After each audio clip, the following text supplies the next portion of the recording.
Now we need to create the repository for Coupon API.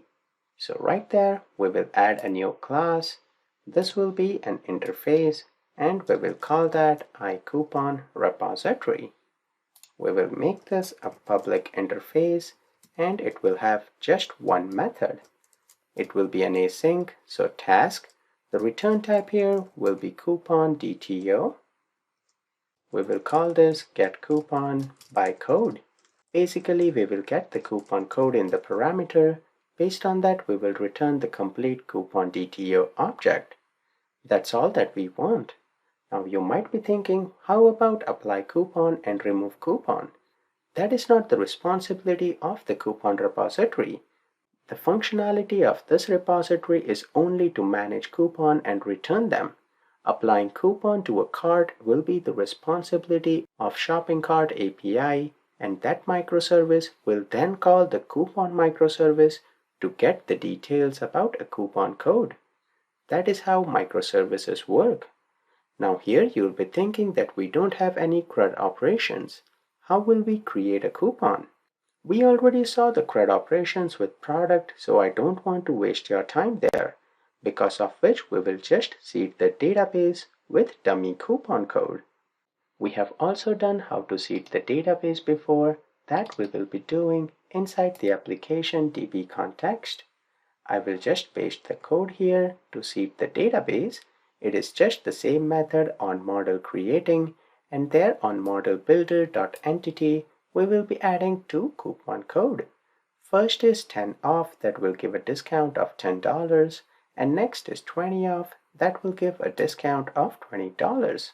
So let's also add another migration here. We'll call this seed coupon database. Once we do that, we will update the database. Perfect, so our coupon table is populated. Next, let's implement this repository. So right here, we will go to the repository, add a new class file. We will call this coupon repository. Great, let's add that. And this will implement the iCoupon repository. We'll implement the interface. There we go. In here, we'll be working with database. So let me configure the application DB context using dependency injection. Perfect. Then we have the method getCoupon by code. We just need to retrieve the coupon, convert that, so we'll need the auto mapper as well. Let me configure that as well here. And we'll retrieve the coupon from database. So coupon from DB is equal to _db.coupons.first.default based on the coupon code.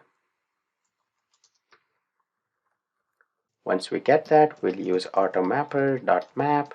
We want to map this to a coupon DTO, and we'll pass coupon from DB.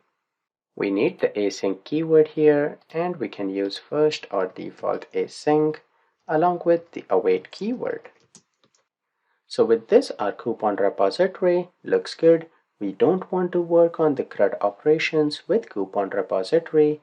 We have seeded our database to save some time and focus more on microservices.